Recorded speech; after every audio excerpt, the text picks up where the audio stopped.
Hello everyone, hope आप लोग अच्छे। Welcome to Mamta classes. चलिए आज हम लोग नेक्स्ट टॉपिक पे बढ़ते हैं और वो टॉपिक है बेटा वर्कमैन कंपनसेशन रिजर्व। ये रिजर्व क्रिएट किया जाता है in order to compensate the employees या वर्कर्स जो बिजनेस में काम कर रहे हैं। कभी किसी कारणवश कोई ऐसी घटना घट जाती है ड्यूरिंग ऑफिस आवर्स जिसमें किसी स्टाफ या वर्कर के साथ कोई दुर्घटना हो जाती है, तो बिजनेस को उसको कंपनसेशन देना पड़ेगा ना।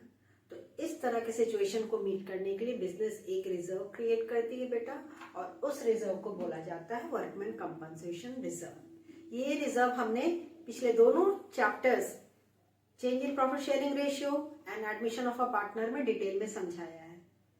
यहाँ भी थोड़ा सा समझाने की कोशिश कर रहे हैं ताकि आपको रिकॉल हो जाए।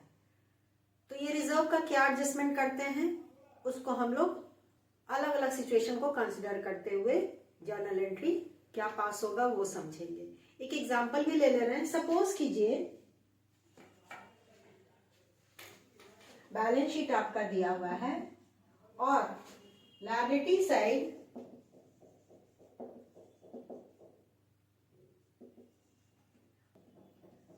वर्कमैन कंपनसेशन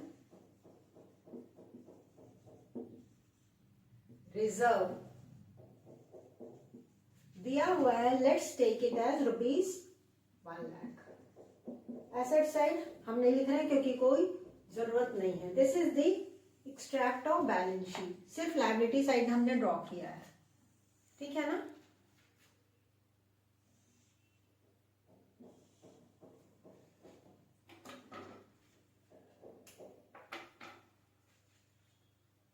तो बिजनेस मान के चल रही है कि अगर घटना घटेगी तो 1 लाख रुपया हम वर्कर्स के लिए अलग हटा करके रखते हैं।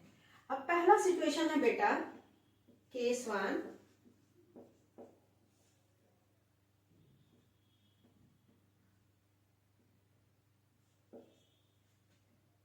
If there is no claim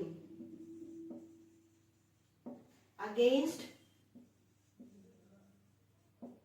workman compensation reserve, यानी कि ड्यूरिंग द ईयर बिजनेस को कंपनसेशन के रूप में कुछ भी पेमेंट नहीं करना है टू दी वर्कर्स। ये जो रिजर्व में पैसा ना बेटा ये ट्रांसफर हो जाएगा to all the partners capital account, क्योंकि ये अब जरूरत नहीं है। न्यू टर्म्स एंड कंडीशन के अनुसार जो डिसाइड किया जाएगा फिर उतना रिजर्व फिर से क्रिएट किया जाएगा। लेकिन अभी रिटायरमेंट कोई पार्टनर ले रहा है तो इसमें से उस पार्टनर को भी शेयर मिल जाएगा। एंट्री क्या पास करेंगे, ये पूरा का पूरा 1 लाख डेबिट कर देंगे workman compensation reserve account debit. अब फुल फॉर्म लिखिएगा।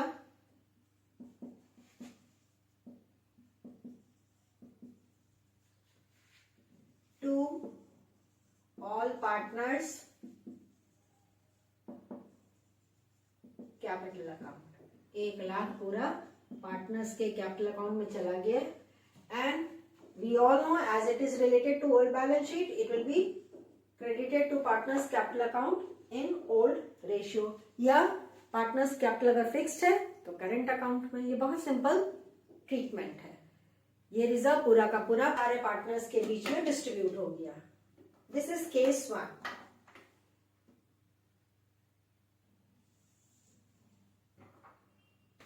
केस 2,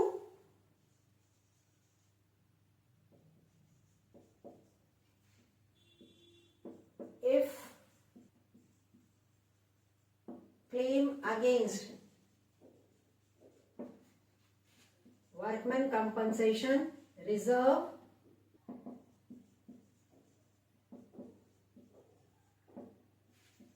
वर्कमैन कंपनसेशन रिजर्व, जितना रिजर्व में पैसा है क्लेम तो किया गया वर्कर्स के द्वारा, लेकिन क्लेम का अमाउंट कम है in comparison to the reserve appearing in the balance sheet. Suppose कीजिए यहाँ पे हम क्लेम ले रहे हैं ₹60,000, यानी 60,000 का क्लेम हमको वर्कर्स को पेमेंट करना है, ठीक है। अज्यूम कर लिए 60,000। अब इसके लिए क्या जर्नल एंट्री पास होगा, workman compensation reserve account debit. Situation कोई भी हो, वर्कमैन कंपनसेशन रिजर्व हमेशा जो बैलेंस शीट में फिगर दिया ना बेटा, उसी से डेबिट कर दिया जाएगा विथ रुपीज 1 लाख। जितने की क्लेम बन रही है, यानी कि हमारा जो क्लेम है 60,000, उतने के लिए एक प्रोविजन क्रिएट कर लिया जाएगा। तो क्रिएट कर देंगे to provision for workman compensation claim with rupees 60,000।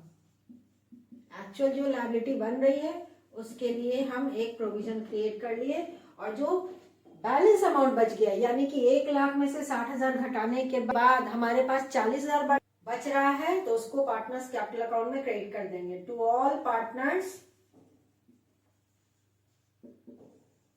Capital account 40,000 in old ratio. ठीक है, अब थर्ड सिचुएशन पे मूव करते हैं। तो उससे पहले अगर आपने अभी इसको नोट नहीं किया है तो इसका स्क्रीनशॉट ले लीजिए। केस 3 बेटा,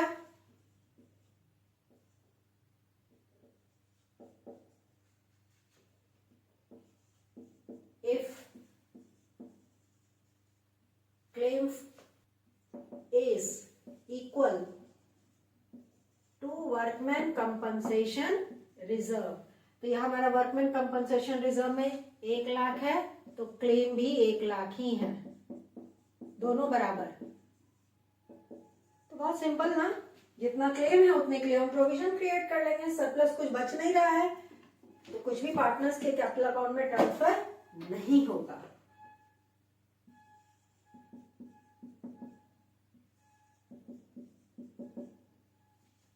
workman compensation reserve account debit with rupees 1 lakh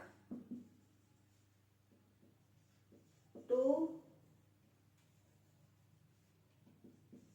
provision for workman compensation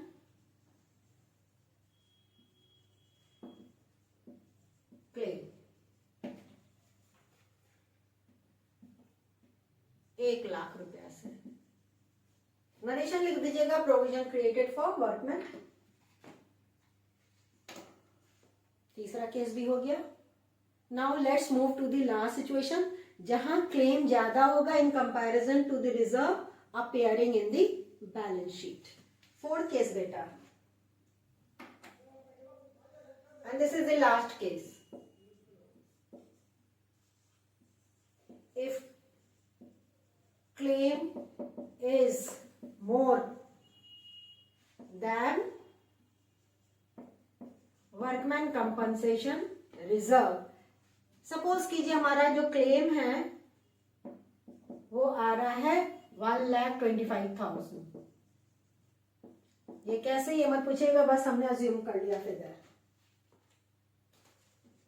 इस केस में क्या करेंगे बेटा, जितना वर्कमैन कंपनसेशन रिजर्व है उतना तो डेबिट कर देंगे, हमने पहले ही कर दिया है कि हर एक सिचुएशन में workman compensation reserve full amount से डेबिट हो जाएगा 1 लाख से।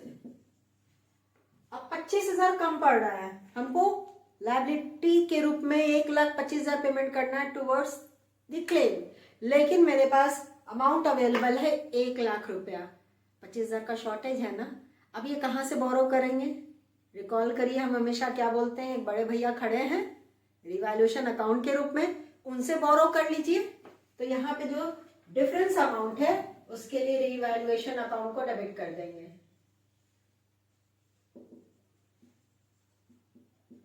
With rupees 25,000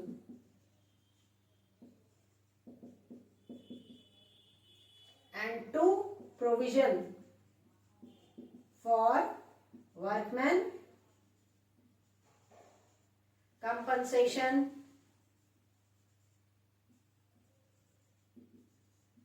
claim with rupees 1,25,000।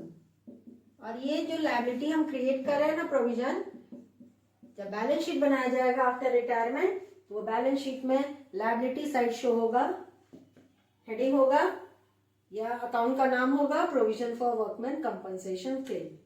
ठीक है, पहला जर्नल एंट्री तो ये हो गया। यहाँ पे एक जर्नल एंट्री और हम पास करेंगे। ये जो रिवैल्यूएशन अकाउंट को डेबिट किए हैं, ये मेरे लिए लॉस है। जितना रिजर्व है उससे ज्यादा लायबिलिटी पेमेंट करनी पड़ रही है बिजनेस को, तो लॉस ही है ना बिजनेस के लिए। तो ये लॉस सारे पार्टनर्स के बीच में डिस्ट्रीब्यूट हो जाएगा in their profit sharing ratio. The next journal entry will be all partners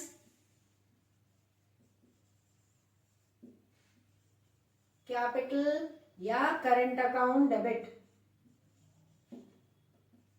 to revaluation account.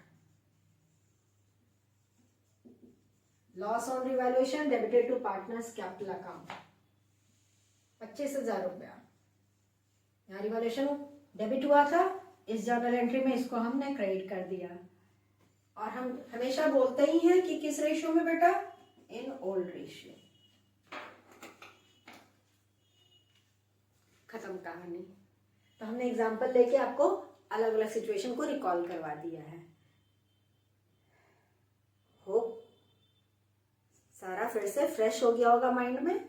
Next class में बेटा हम लोग इन्वेस्टमेंट फ्लक्चुएशन फंड या रिजर्व को रिकॉल कर लेंगे। मिलते हैं नेक्स्ट क्लास में, तब तक अपना ख्याल रखिए, खुश रहिए, बाय।